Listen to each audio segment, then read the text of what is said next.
Welcome to this new episode of The Voice of Africa Library Podcast. As promised in the last episode that we're gonna dedicate this one for library and information science in Africa, and the topic is significant Because it enables us to discuss some of the pertinent issues and challenges that library education in Africa is facing in adapting the rapidly changing information landscape.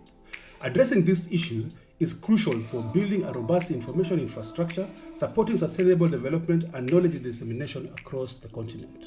But first, let us have our African proverb as usual, and this time it comes from Guinea in West Africa, and it says, Knowledge is like a garden. if it's not cultivated, it cannot be harvested. The proverb underscores the importance of nurturing and developing one's knowledge to reap its benefits. Just like a garden requires consistent care, knowledge demands continuous learning, practice, and application.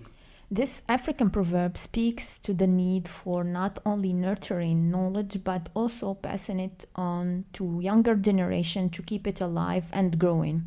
So we're going to start this first part presenting the history of library and information science education in Africa, which was established largely after 1960s, apart from South Africa, which we're going to speak about later and present their development. And this confirms that Africa's dependence for the training for librarians and librarianship education on foreign countries for less manpower training, right? Yeah, absolutely. Because I think from the literature available, I think it's more or less like a 1960 in the 20th century, whereby the least education was developing. Apparently, I think as we progress, we'll see exactly the development, how it transversed in the entire continent. Exactly. And by 1980s, there were 5 centralist education institutions in Africa, which were located in Ghana, Nigeria, Senegal, Uganda, beside 15 in South Africa, which is a huge number, actually. Yeah, because if you look at it, you see that South Africa is well developed in as far as the LIS program is concerned. Yes, they were the first African country to put or to establish the library and information science education, and they have a long history in LIS. It dates from 1938. And the first librarian training began at the University of Pretoria, followed by the creation of LIS departments in 14 other universities, and culminating in the establishment of 15 LIS department of the University of Transkei. I hope I'm saying it right. This also brings us to the topic of regional differences in LIS education as well. Yeah, the regional difference as well, it kind of like gives us more about challenges than significance, because of regional differences and the barriers that are accumulated from the regions and the languages. Exactly, because as we see, this is from the colonial period and times, because the region was separated in Anglophone colonies and Francophone colonies, and also the Portuguese-speaking colonies, Spanish-speaking colonies as well. So it makes it very hard to establish one African association. This is the first and one example of LIS education. Yes, apparently it's unfortunately that the colonial masters and the colonial regime are still affecting us even to the present day. Yeah, exactly. And when I was searching actually for the information about LIS education or the department schools or universities existing in African countries, I couldn't find a lot of information. They're not providing a lot of information. I only found information about Kenya, which has 5 schools in library and information science, and Nigeria, which has a big amount of library and information science, which is 25. And also South Africa, now they reduced from 15 to now 11. But what I noticed that they have their training under different departments like media, communication and media department, technology and information. So it's not completely library and information science specifically. Yes, absolutely. And then if I might a little bit correct you, like for example in Kenya, you said there were how many? I found only 5. Yes, exactly. There were 5, but on a daily basis, they keep on increasing the program. The last time when I checked, I think there were 17 universities that are starting the program. But now, if you go back to some time back, there's an author called Professor Mutula. Professor Mutula from South Africa, he mentioned about something about the challenges that libraries are facing. Because libraries, they tend to be having programs, but they keep on giving them some names to make them look like as if they are so good, but at the end of the day, the program, all of them are the same. Because you can see some universities are calling library, they're calling them knowledge management. Others are calling them knowledge management. Others are calling them information professionals. But all in all, most of them look more or less like library programs. Yes, exactly. That's what I found actually. They not like they have the same curriculum, because I didn't go through every curriculum of the universities, but I found that they consider, for example, communication and media is part of library and information training, and also technology or computer science and information as part of the LIS education training. I'm not sure if it's 100% like dedicated to library and information science or not. And also speaking about professional LIS qualifications in these kind of countries, or at least what I know, the French-speaking countries, they only have this qualification at a postgraduate level, broadly obtainable in developed countries. So what I noticed, for example, in Morocco, let's take Morocco for example, I was educated in Métier de Livre, which has not only library science, but also editorial and bookshop training. But also we didn't have in that program, we didn't have a continuation for it. We didn't have, for example, a master degree. And for example, there was this department in the University of Hassan II, and another which called EZI, which is not completely dedicated for library and information science. It's called the School of Information. So it is not completely for library and information science. They train at a bachelor level, similar courses, but not the same. But after that, it's diverted or directed more into computer science.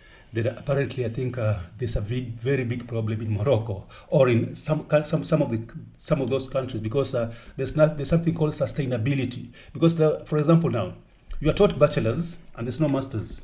So who is going to teach the bachelors the next bachelor? Because now you see, you need to be having sustainabilities. In a university, you need to have the bachelors, you need to have the masters and the PhD, so that as the new graduates finish, they do their masters and then they do their PhDs. So later on, they'll teach the new graduates. Exactly. So that's what I'm saying, that in the French-speaking countries, not only Morocco, in Algeria and also in Tunisia as well, I was searching about this, they don't have more than postgraduate. Like they can have master, that's the maximum that you can have in library and information science. In Morocco, we don't have. And I had to go abroad to finish my library and information education. For example, there is no PhD in library and information science as far as I'm concerned in Morocco. So this is also creates for us, like what you said, there is no sustainability, because the program after in COVID, it died. 1 year later in COVID, it died, it stopped, it ceased, and this is because there was no sustainability. Well, so unfortunately, that means at the end of the day, there's no sustainability, that the program dies, or also the library dies, there are no association formed, and the library becomes all alone in an island. Yeah, it can be. It's probably that's why it's not promoted, and also this is the recognition of the program. If there is no recognition of the program or of this education in African countries, that there is a necessity to have a local LIS education, then there will be no, for example, there will be no priorities. Yes. The program will not prioritize for funding or for support. It will not have policies, and it will not have resources. Yes, absolutely. And then also there won't be awareness amongst the graduates about the importance of the program. Exactly. Exactly, which I think becomes negative to the program. Apparently in Kenya, because Kenya initially we did not have the library program. Initially we used to have if you wanted to have the LIS program, you had to go to Makerere. Mm-hmm. So later on, I think it was formed in Kenya. But it started with Kenyatta University, which is one of the university. But it used to be taught, library studies used to be taught as part of, which I did. It used to be, you're supposed to be a teacher, and then you're supposed to be a library studies. But now later on, Kenyan got funding. As you said, in northern countries don't have funding. Got a funding from the UK, and then they established a university called Moi University, of which from there they made a library. And also they made a program in library information studies that was strictly librarian. For example, for you to become a librarian, or for you to become because the program, it was called Library Information Sciences. So if out of the program, you can either become a specialized, become a publisher, IT personnel, records manager, or a librarian. But all in all, even if you're a librarian, you still had to be taught some aspect about all the other components. But the final year, that's when you used to graduate. So basing on that, the awareness about the program was known, and also the numbers of graduates had increased exponentially. Yes, and what I want to speak about is what I read in a paper that's according to Sitzman. He said that there are tendencies in less education in Africa, which includes the library staff had not been trained locally in Africa, which we already talked about. Yes. Then we always have to send our staff or like our students abroad to get the education and then bring them back, and then not always the education that they get is relevant to the local communities and Yes. local context. And also he said that there is dependence on foreign governments and philanthropists for the development of libraries and less education. As you said, if you didn't have the funding from the UK, probably you wouldn't have the master degrees or other levels for the less education in Kenya. Absolutely. And then he said also there are fragments of policies, mainly in form of legislation, do not emphasize their planned and systematic growth. So it means that once they establish, for example, a less program in a bachelor level, they don't put a plan or a systematic plan for growth. They only emphasize on what we have now, and that's it. This is not a sustainable thinking, actually. Yeah, because I think we always have the problem about adopting the emerging trends. Exactly. So this is why I think the program, for example, in Morocco and other programs in Africa, they don't sustain themselves because they don't have a plan for 2 years later or 5 years later. They just say, oh, let's start a less program. And then they started it. And then that's it. The program either keeps going and without setting a plan. Yes. For future generation, what are we planning to do later? Do we only want to have a bachelor degree and that's it, or do we want to develop and grow this program and make it very strong and make it valuable to the country? Yeah, because it reminds me of a joke that we used to have when I was doing my bachelor's. They used to say that some lecturers have got brown notes. Brown notes mainly used to mean that a lecturer has got notes that he never revises them. So the same notes that he uses this year, the same notes that he uses them next year. So that means students are all of them are confined to the same notes, to the same information, because the program never changes to adapt to the new technological dispensation. Exactly. And there is also, let's talk also about one issues in library and information science beside these other issues that we said. Absolutely. It's the deficiency of LIS curriculum. We don't consider the curriculum as a blueprint to the LIS department, which indicates what is studied, when and why and where and how it is studied.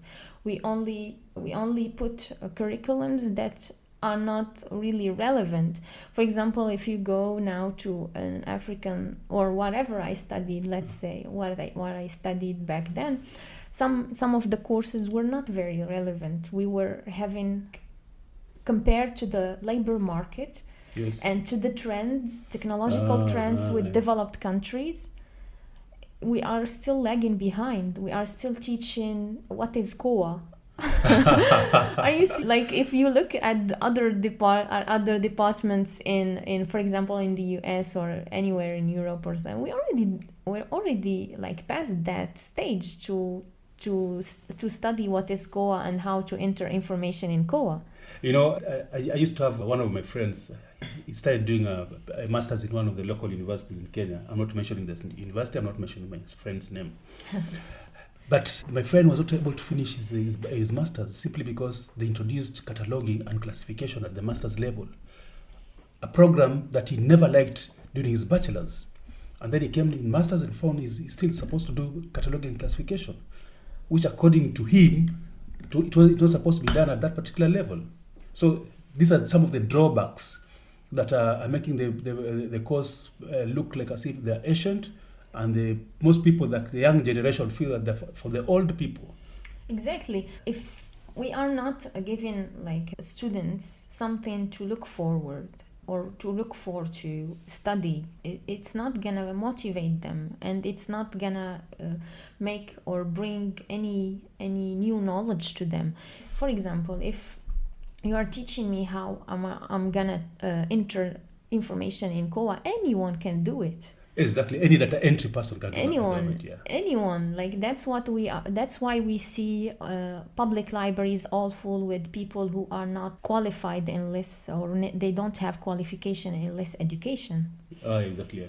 So what ideal LIS curriculum should be based? It has to have fundamentals or foundations, which is well equipped and dedicated lecturing staff. Yes. Secondly, it should have suitable classroom, laboratories, technologies, equipment, and so on. Because, for example, if you are teaching students archives, Yes. how to preserve a document, this is the first thing. Like if we learn or teach our student this and we don't have laboratories to show them how to preserve, how can we advance this preservation mechanism? They become theoretical. Yes, and at the end of the day, students won't be able to appreciate, because everything will be in facade. Yeah. Exactly. Theories alone, they don't do anything. It needs to be practiced. And practice also need theories. So there will be a need for combination for two. And also dedicated and delighted students. So the selection of students is also important. When you are selecting students who do not care about the field itself, it's also not advancing the LIS curriculum as well. Yes, and I think that's why you find at times we tend to have few students at the bachelor's level, but later on in life we tend to have mature students who ideally they go and work in the library without a prerequisite knowledge, and then now they go back to the universities now to study because they want an increment on payment. Exactly. On salary. So at the end of the day, you have librarians who are not motivated, who don't know anything about what they're doing. You just have librarians who are following the system. Exactly. Who at the end of the day, they're killing the profession, according to me. Yes, I totally agree with you, because if you don't have motivated or like interested student in the subject that they are studying, Yes. that they are gonna study in the future, then it is not interesting to provide any lectures to them. It will be killing your spirit and also killing their spirit, and then killing the department's spirit, and then killing the whole field because if you don't have people who are seeking knowledge for that in that field for themselves and for the development of that field, then it is of no use. Yes, because they won't see the profession beyond their pay slip. Exactly. And beside the students, also we have to have management of training units, and also effective communication among all the stakeholders as well. So effective communication and also a good management for training. For example, if you have stuff, but there is a new technology that is coming, you have to have a management for training them for that new technology, dedicate time for and money for that. Apparently, none of the African countries are doing this. Yes, Asma, but if I might also ask you, but you think it's also part of the reason why we have less research in as far as labor is concerned? Yes. Because see, if you have research, we'll now be able to know some of the loopholes. We'll be able to know exactly the development that is taking place. Because like, for example, if you see most of the research that we have about Africa, they're scattered.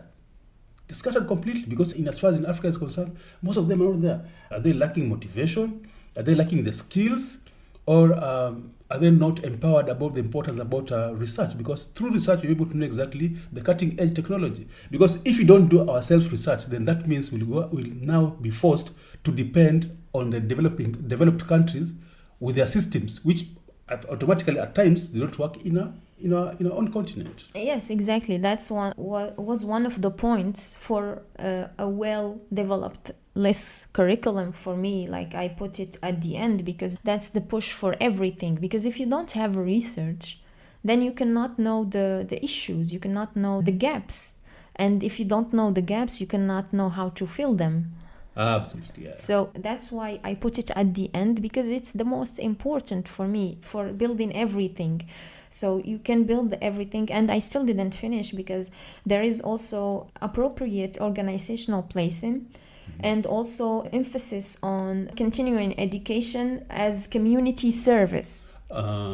So, for example, if we are not emphasizing on people, on our students to continue and our staff in library and information science education, we don't emphasize on continuing education as a community service, then we won't have a development, because continuing education leads to more research, and more research leads to more gaps, and more gaps leads to more solving problems, and so on and so on. I used to have a boss who used to tell me that every day is a learning day. Exactly.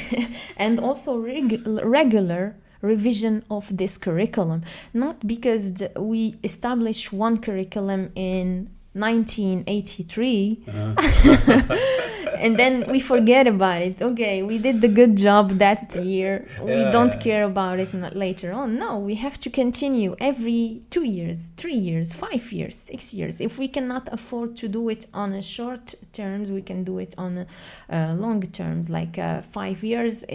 It's a good number to review the curriculum every 5 years. Yeah, Konkawi. But no, you see, when you talk about reviewing of curriculum, then that means that's when you come about development of appropriate policies, and also development of appropriate accreditation organs within the country, so that they can be able to put in place guidelines that are supposed to be followed.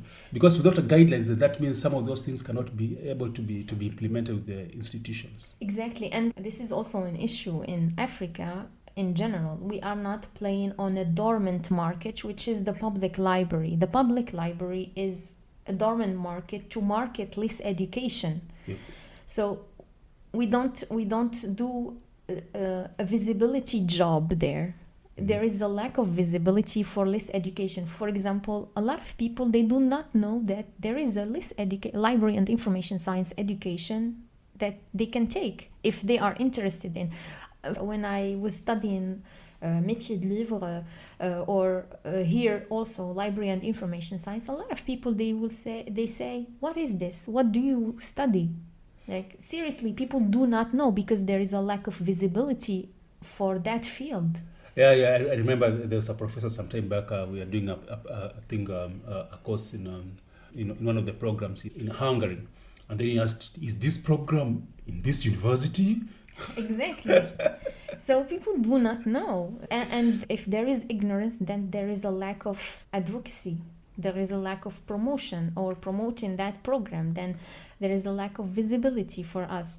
And if there is a lack of visibility, then there will not be a priority for or recognition for that program because it is not known. It's not like today, you know everything about web development. Everyone knows that there is web development education. You know about business education, business studies, you know about, social sciences, anthropology, but library and information science is really unknown to people. So it means that if it's unknown, it's invisible. And if it's invisible, it means that it is not recognized. And its work, it will not be recognized. And then if it's not recognized as, and their service are not recognized, then they cannot be prioritized. And then they cannot be, if they cannot be prioritized, then they cannot be supported by facilities with policies and resources. So everything is aligned. Yeah, exactly. And then now when we talk about Africa in general, then that means later on, I think in the subsequent policies, also, especially the lack of a unified library association that unites a continent. Because if you had some of those things, then you can be able to initiate some of the issues like collaborations, initiatives, partners initiatives, and also regional integrations. Yes, that's another issue, that we don't have African collaborations in library and information science.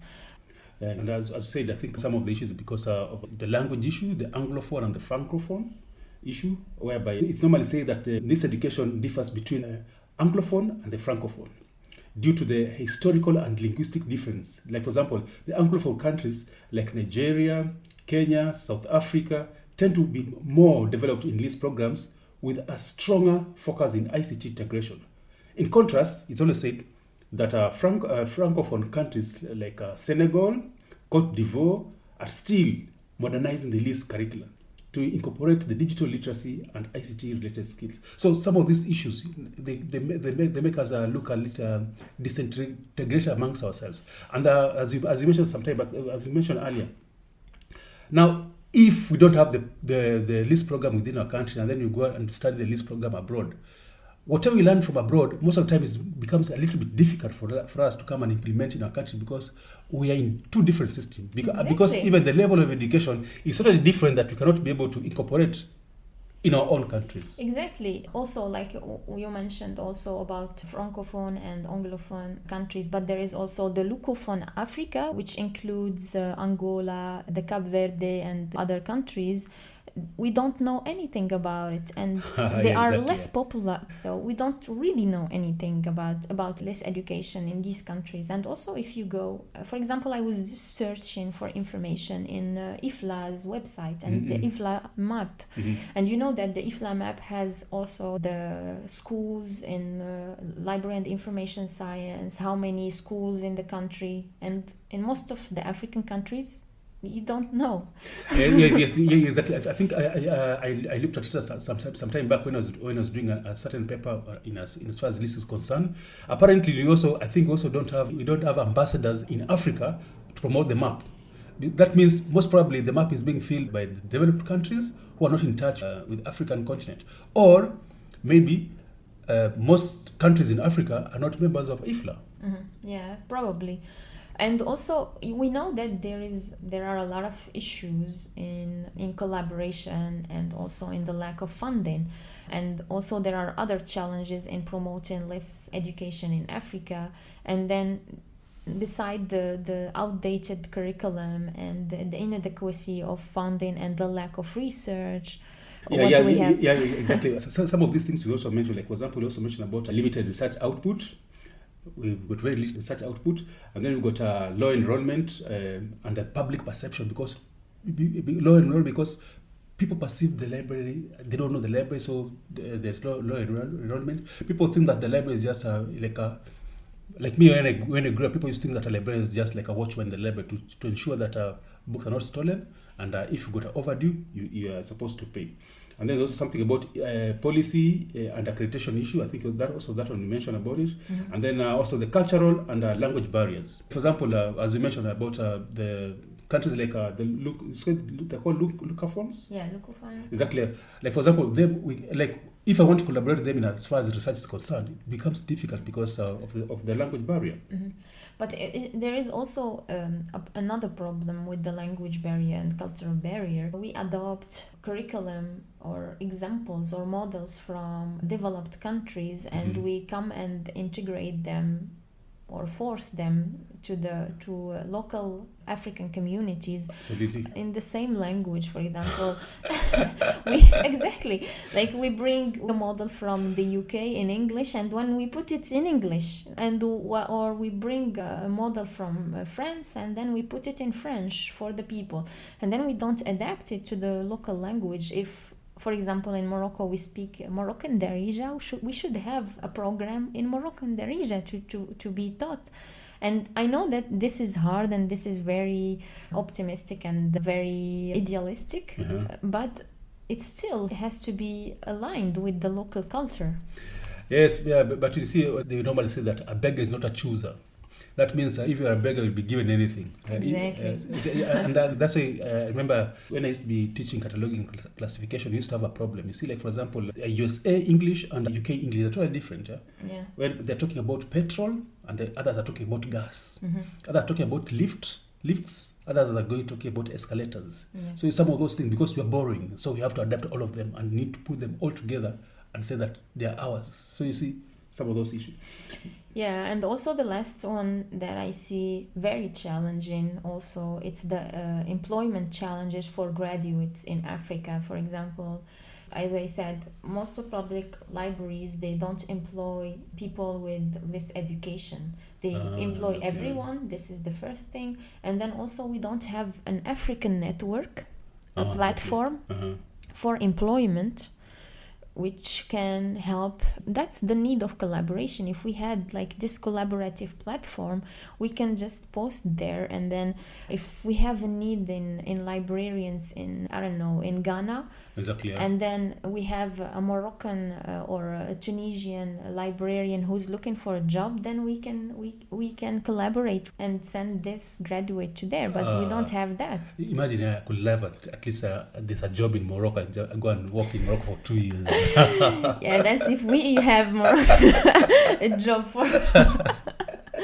I don't think that we are that close. Actually, that's the problem. If we don't handle and then let's say manage the library and information science employment for graduates, then it also creates a problem for not only for the libraries but also for people, for the students, for the lists department, for everyone. Yes, because students will say that there's no need of me studying this program because I won't be employed.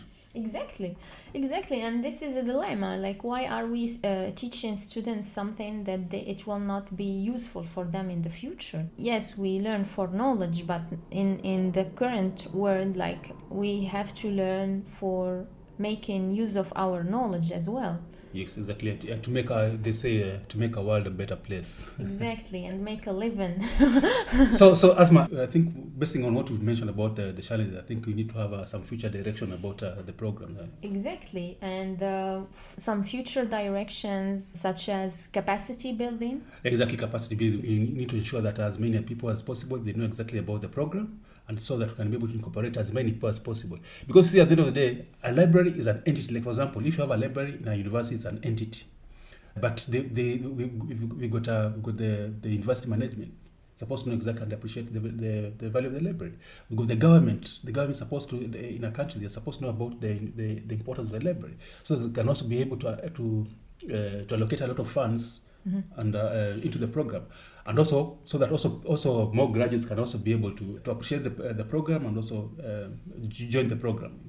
Exactly, and also there is, as we talked about, research and innovation, which is a necessity for the development of any field of research, of education. Exactly, for sustainability. Exactly, there is no education and no development and no growth without research and innovation. We cannot expect a sustainability for a program if we don't encourage research. Yeah, exactly. Especially now, if you look at the current technological era that we are in, whereby information keeps on changing, the user's perception in as far as information is concerned, I think research and innovation is key. Exactly, and another future direction that we need to have, and it's essential for the growth of the education or library and information science education, is policy development. Exactly. We need policies so that I think it will be able to have guidelines exactly on what to do and how to do it. Because as you mentioned about when we're talking about reviews of curriculum, also funding, some of those things, without proper policies, then some of those things cannot be able to take place. Exactly, and also we have to have proper collaboration initiatives.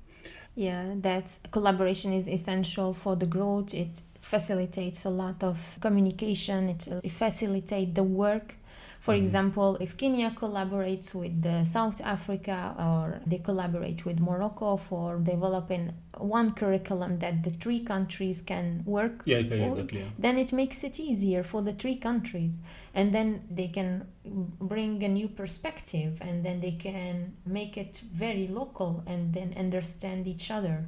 Yeah, I think also collaboration partnership also avoids the unnecessary competition.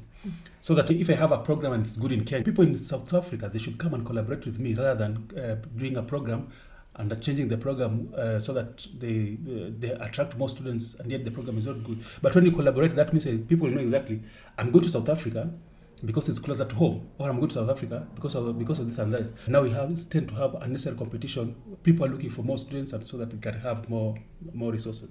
Yeah, and this makes me think about why we don't have similar programs, because we don't have, of course, funding for it, and we don't have policies. We don't have a union that supports this program, like example, which is the Erasmus program. We don't have a program inside the African continent that enhance these kind of collaborations as well. For example, like you said, instead of competing with another program to attract more students, we Yes. can collaborate, both of us, in the Exactly, yeah. same.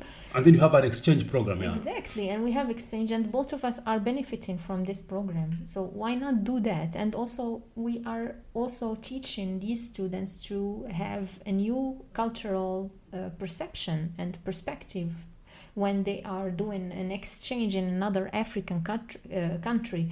We don't have to always seek the outside, or the European or the Western knowledge, but we can also promote our inner African knowledge.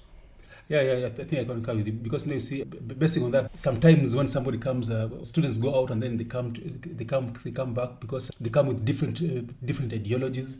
The locals feel that these people have come and to corrupt the people's mind. Like, for example, when people are coming about, when the issue about LGBTQ came about, people said exactly, we don't want anything about people from USA, but they don't know exactly what it all entails. Yeah, exactly. Because now things keep on changing, but now because we are not advancing ourselves, we are not collaborating, then that means we remain with an old mindset. Exactly, and closed mindset. Exactly. As well. And this brings us to the last future direction or suggestion, is the library association within the region as well.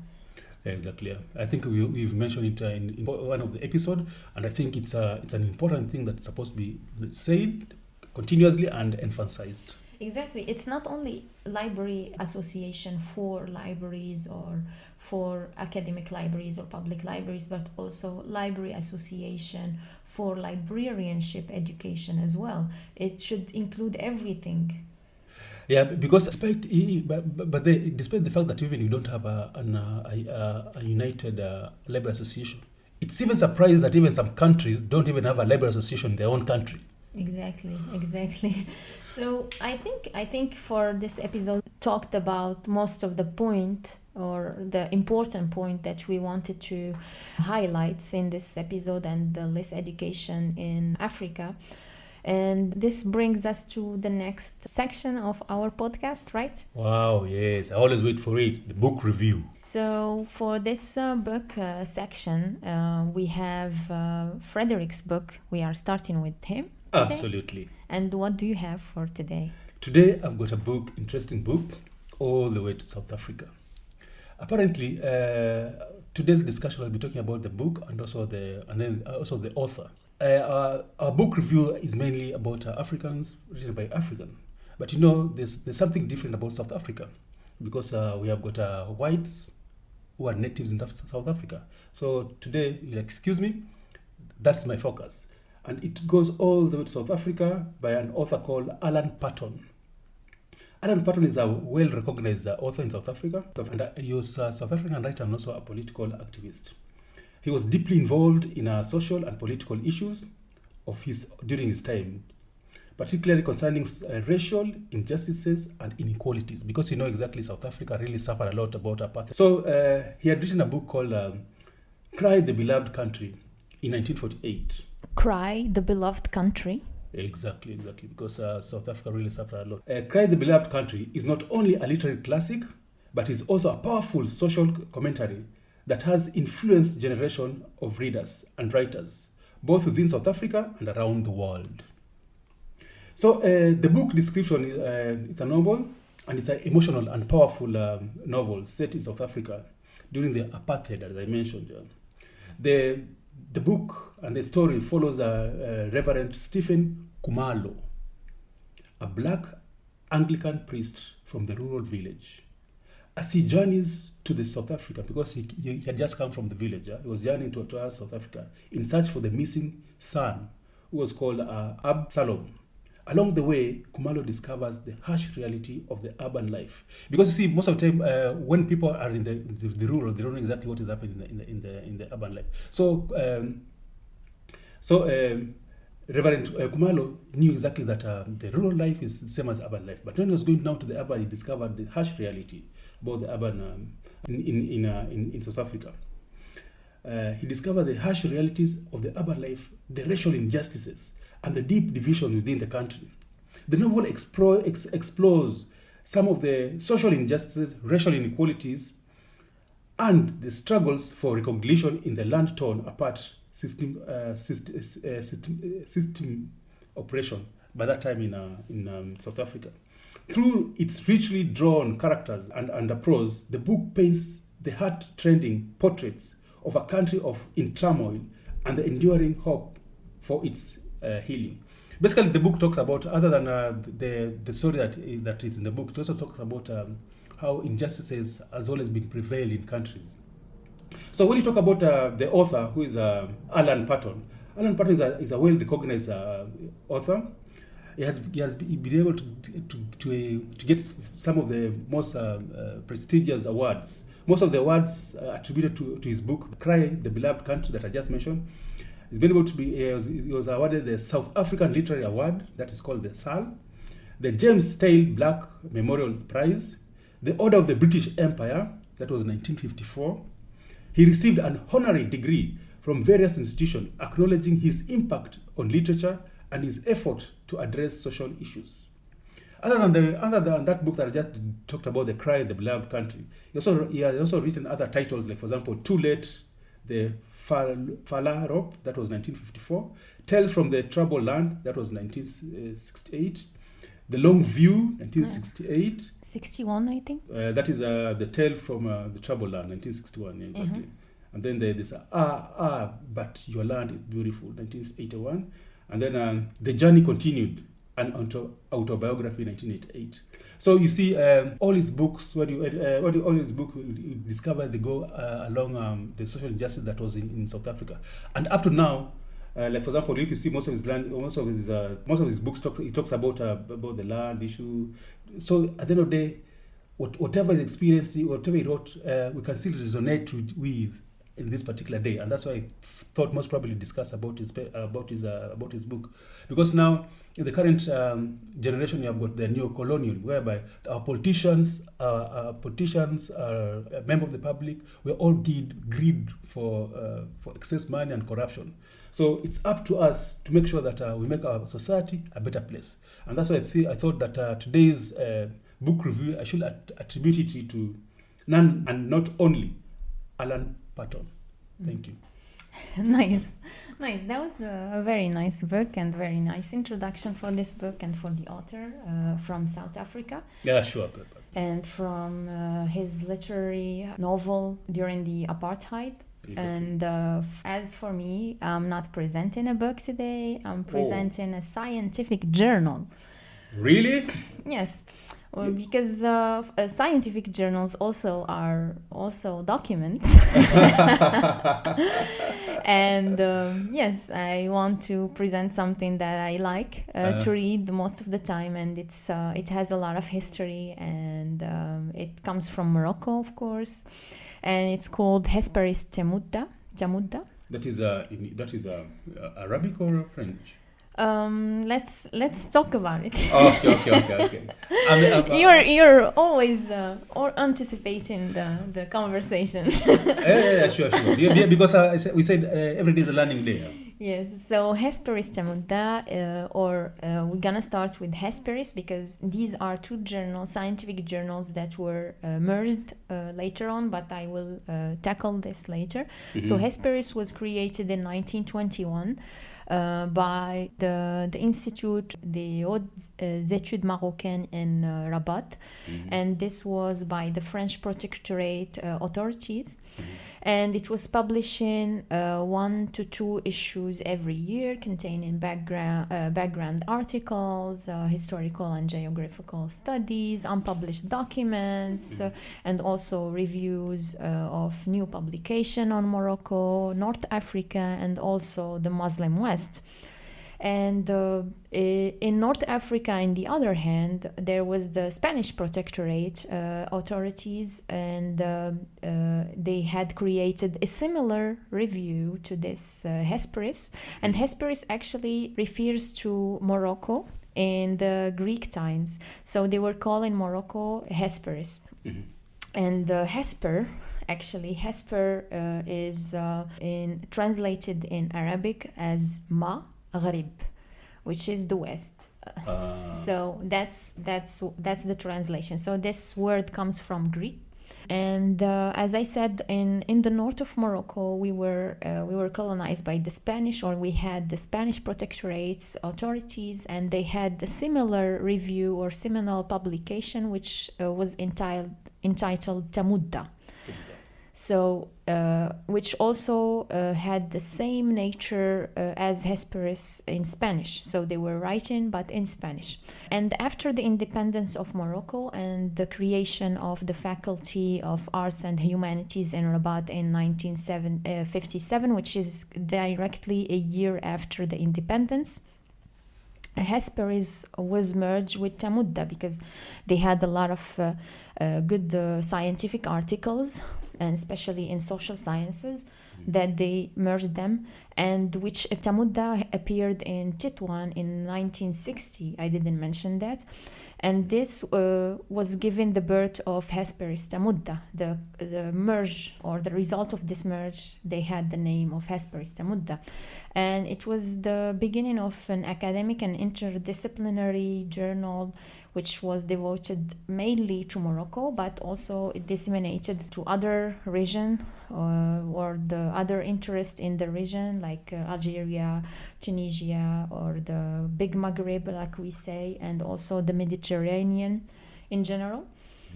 And it was also having knowledge relating to the society, the Moroccan society, or the Maghreb society, the history, or North Africa society as well, and the culture and social sciences.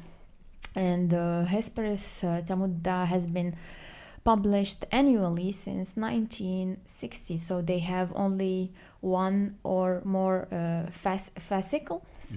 And with the emergence of articles and books, big reviews written in Arabic from 1991 and onwards. And it published also original articles, paper on bibliographical and archival studies, book reviews in Arabic, French, English, and Spanish, so the 4 languages. And there is also the emphasis has been specifically on multidisciplinary enlargement of its scientific and editorial committee, and both nationally and internationally, with adopting a new strategy based on openness to other fields of research and in the human and social sciences. So, and until now, it is still publishing under the authority of the Faculty of Art and Humanities, Mohammed V University in Rabat, and it's still called Hesperus Tamudda, and it still exists online. All their publications are free and online, accessible to everyone.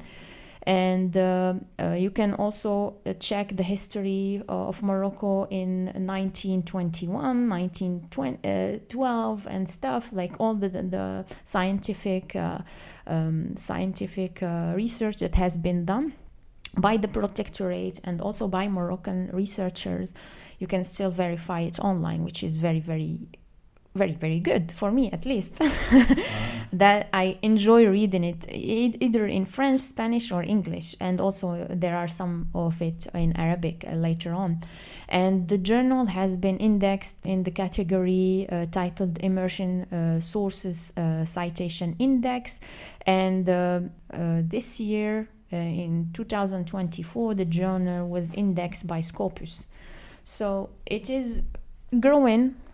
It is a very strong scientific journal in Morocco, and today it is in humanities and social sciences, which I believe has a lot of information.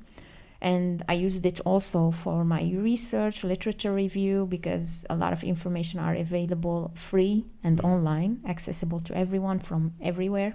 And that was my presentation. So let me ask you before you cut me short, because I'm interested in one or two things. Tell me. Yeah. So because it's an old journal, it started a long time ago. Yeah. So when did they start going online?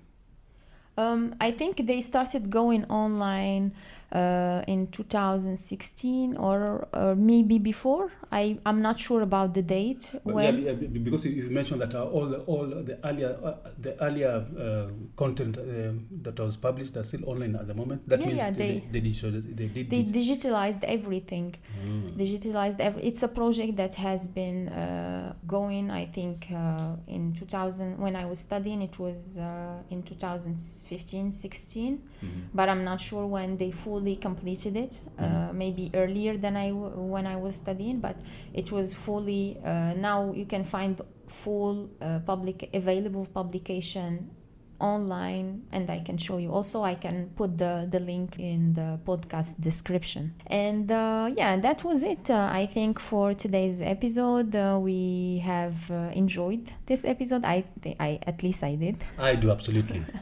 And we seek to discuss next topic on African librarianship and libraries in the next episode, right? Yeah, absolutely. So together we say, see you next time.